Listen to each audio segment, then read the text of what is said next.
Nama Yohanes. Keraguan di mana siapa sih sebenarnya pencipta itu? Ya tentunya hari ini orang memahami Isa secara keliru, dan hari ini saya merasa kayak ada jalan yang tidak berliku lagi, kayak jalannya sudah tol.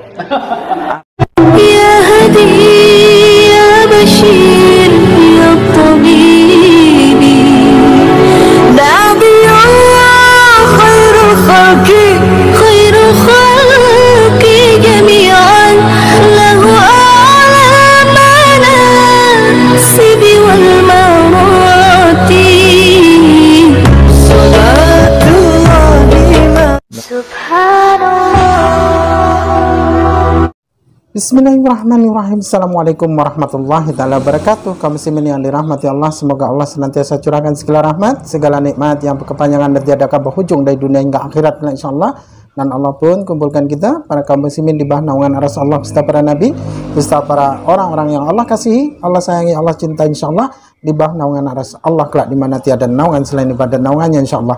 Amin amin Allahumma amin. Kaum muslimin, pada kesempatan sore hari ini saya akan mengunggah sebuah video di mana video ini mengesahkan tentang bagaimana seorang pendeta, ya, seorang pendeta dari Semarang yang mendatangi Mualaf Center Yogyakarta untuk disahadatkan. Oleh karena perihal masalah Roh Kudus, beliau tidak percaya lagi. Oke, demikian kaum muslimin videonya. Bismillahirrahmanirrahim. Bismillahirrahmanirrahim. Dengan menyebut nama Allah, Dengan menyebut nama Allah yang Maha Pengasih, yang Maha Pengasih, lagi Maha Penyayang. lagi Maha Penyayang. Asyhadu Asyhadu alla alla ilaha ilaha illallah illallah illallah illallah wa asyhadu wa asyhadu anna anna Muhammadan Muhammadan abduhu abdahu abduhu abduhu wa rasuluh. wa rasuluh. Aku bersaksi Aku bersaksi bahwa bahwa tiada Tuhan tiada Tuhan yang berhak disembah yang berhak disembah kecuali Allah, kecuali Allah, dan aku bersaksi dan aku bersaksi bahwa bahwa Nabi Muhammad Nabi Muhammad adalah hamba hamba dan utusannya. dan utusannya. Alhamdulillah, Allahu Akbar. Selamat datang. Jadi saya sejak kecil sudah dibaptis di Katolik. Oh gitu. Awalnya Katolik ya? Ya, jadi kenapa namanya Ignatius Kristanto? Karena Ignatius itu baptis dari Katolik. Baptis dari Katolik. Kemudian tahun 2000 oleh karena sesuatu hal mencari kebenaran, mencari jati diri, atau kemudian mau memperbaiki hidup, kemudian saya memutuskan untuk mencari sebuah komunitas yang tentunya waktu itu Baru ya? Iya, Amat baru. iya, karena area saya itu ada di area orang Katolik Kristen, dan kemudian ada orang yang kemudian mengajak saya untuk menjadi Kristen dan kemudian dibaptis dan dapatlah nama Yohanes. Keraguan di mana siapa sih sebenarnya pencipta itu? Ya tentunya hari ini orang memahami Isa secara keliru, dan hari ini saya merasa kayak ada jalan yang tidak berliku lagi, kayak jalannya sudah tol. Artinya Nggak bayar, Pak. iya. Jadi kalau ketika memahami Tuhan yang salah, nanti implikasinya di kehidupan akan salah juga. Jadi selama saya jadi pelayan dan hamba Tuhan di agama saya yang dahulu, tentunya ada banyak praktek-praktek yang salah tetapi ditutupi secara rapi. Tetapi pertanyaannya, kalau kita hari ini mempercayai Roh Kudus yang sama, kenapa pengajaran itu bisa berbeda-beda? Misal di kekristenan itu di Indonesia ada 300 sinode. 300 sinode berarti ada 300 pengajaran yang berbeda. Ya, kalau di Adventis itu pengikutnya harus sunat. Ibadahnya harus hari Sabat, Sabtu. Kemudian tidak boleh makan babi. tidak boleh makan ular dan yang lain-lain yang haram. Tetapi Adventis ini sendirian. Hari ini yang mainstream, yang arus utama itu semuanya mengatakan bahwa boleh misal makan babi, boleh minum anggur, kemudian boleh tidak sunat. Kalau ada Roh Kudus, harusnya tidak ada pengajaran yang berbeda. Ya, ketika saya kuliah, saya tanya sama dosen saya, loh Pak, lah kalau ada Roh Kudus kenapa pengajarannya berbeda-beda? Ada yang kalau dibaptis, boleh dibaptis cuma dipercik air. Yang satu ngomong, loh itu salah, dibaptisnya harus selam, dimasukkan ke sungai atau ke kolam. Kalau ada Roh Kudus yang sama, kenapa pengajarannya berbeda? Jadi disitulah kenapa tadi saya bilang hari ini saya bersahadat itu tidak ada keraguan. Ya, di Alkitab dibilang Tuhan itu Esa, Allah itu Esa. Tetapi kenapa kalau Allah itu Esa, hari ini kita menyatakan bahwa ada 3 pribadi Allah yang berbeda. Tetapi kalau soal teologi, sebenarnya sejak saya ada di Kristen, saya mulai banyak bertanya tentang kritis gitu, tentang pengajaran, dan tentunya itu namanya keraguan atau ambigu, yang kalau dipelajari nanti ketemunya tidak konsisten. Ya, dari pembicaraan ini keterusannya itu nanti tidak ada konsisten yang gini, selalu ada perubahan. Jadi begini, gampangnya begini, aku pas dalam keadaan begini, aku gunain ayat yang begini. Ya, misal ada satu pendeta ketika tanya, loh Pak, kenapa Bapak tidak sunat? Ternyata dia takut sunat misalnya, kan? Padahal di Alkitab jelas kalau mereka meniru Ibrahim, mereka meniru Abraham, Ishak dan Nabi Isa, tentunya mereka juga harus melakukan hal yang sama misalnya. Tapi karena mereka takut sunat dari suku lain, ras lain yang memang kebiasaan tidak sunat, dia tidak usah tidak sunat. Assalamualaikum warahmatullahi wabarakatuh. Alhamdulillahilladzi hadana li hada wa ma kunna linahtadiya laula an hadanallah. Asyhadu an la ilaha illallah wahdahu la syarika lahu wa asyhadu anna Muhammadan abduhu wa rasuluhu alladzi la nabiyya wa la rasula ba'dah. Wa qala Allah ta'ala ya ayyuhalladzina amanu taqullaha haqqa tuqatih wa la tamutunna illa wa antum muslimun. Wa qala aidan fi ayatil ukhra ya ayyuhalladzina amanu udkhulu fis silmi kaffah wa la tattabi'u khutuwatis syaitan innahu lakum aduwwun mubin. Alhamdulillah.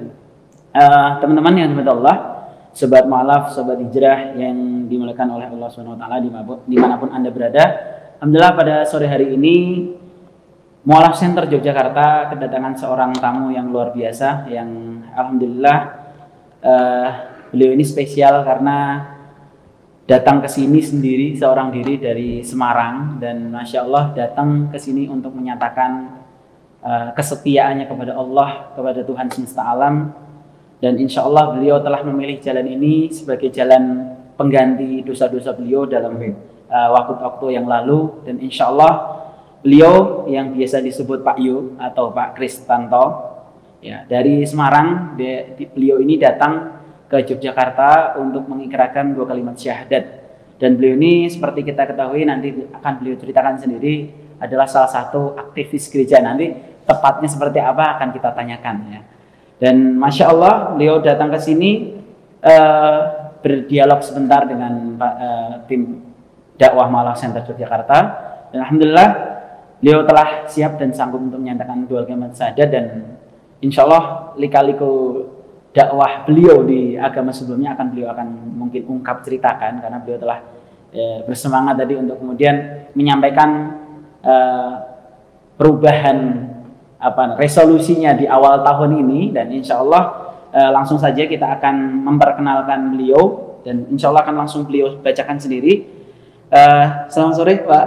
Selamat sore Mas Saiful. Ya, alhamdulillah. Selamat datang di gedung Mualaf Center Yogyakarta, gedung dakwah, dan ini termasuk Pak Kris atau Pak Iyo ini termasuk yang paling awal-awal ya kita memanfaatkan di gedung ini baru kita manfaatkan akhir tahun 2020 kemarin, dan alhamdulillah di awal tahun 2022 ini kita sudah ada sekitar lebih, kalau cuma 10 lebih. Jadi kalau cuma 10 lebih mu'alaf yang telah mengikrarkan syahadat mulai dari awal tahun. Dan alhamdulillah kita juga sudah melakukan pembinaan di awal tahun ini, dan sudah mulai rutin ada apa istilahnya, pembinaan intensif agama Islam di setiap hari Sabtu malam. Nanti mungkin Bapak setelah bersyahadat bisa mungkin ikut, atau nanti kita akan segera adakan pembinaan di lokasi terdekat di tempat Pak Yu. Langsung saja Pak Ignatius, sebelum kami Pak Ignatius Kristanto. Jadi mungkin bisa dijelaskan tadi kok disebut Pak Yu, gimana ceritanya Pak? Oh ya, baik. Jadi saya sejak kecil sudah dibaptis di Katolik. Oh gitu. Awalnya Katolik ya? Ya, jadi kenapa namanya Ignatius Kristanto? Karena Ignatius itu baptis dari Katolik. Baptis dari Katolik. Kemudian tahun 2000 karena sesuatu hal mencari kebenaran, mencari jati diri, atau kemudian mau memperbaiki hidup, kemudian saya memutuskan untuk mencari sebuah komunitas.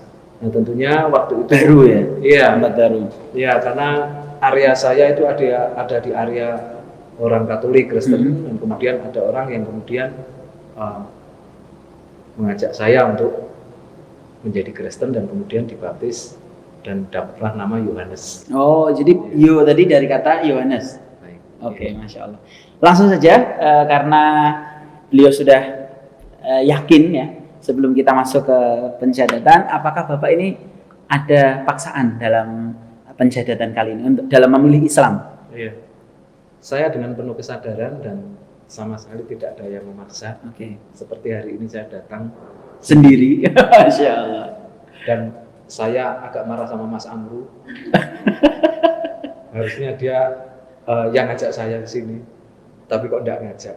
Oh gitu. Ya, guyon. Ya, jadi artinya demikian tadi kamu muslimin ya. Bagi orang-orang yang mempunyai akal sehat dan mau menggunakan nalarnya ketika menjadikan sesembahan itu lebih dari satu, maka dia akan meninggalkan dari apa yang ia imaninya, karena memang perihal masalah Trinitas ataupun Roh Kudus ini tidak alkitabiah ya, karena memang ketika Yesus alaihissalam itu sendiri berkata bahwasanya Allah itu satu, namun menurut para teologi ataupun menurut Paulus, Tuhan itu menjadi lebih dari satu ya, yang dimana bahwasanya Paulus berkata Yesus menjadi Tuhan. Dari di sini Tuhan itu kan adalah arti dari kata Tuhan ini kan sesembahan. Jadi siapa yang mesti disembah ya? Kalaupun Paulus itu nyembah Allah, mengapa menjadikannya Yesus juga adalah sesembahan, yang dimana Yesus Paulus berkata bahasanya Allah telah menjadikan Yesus alaihissalam itu sebagai Tuhan. Oke, demikian saja kaum muslimin yang dapat saya sampaikan. Saya akhiri video ini. Wassalamualaikum warahmatullahi taala wabarakatuh. Ya Hadi ya Bashir ya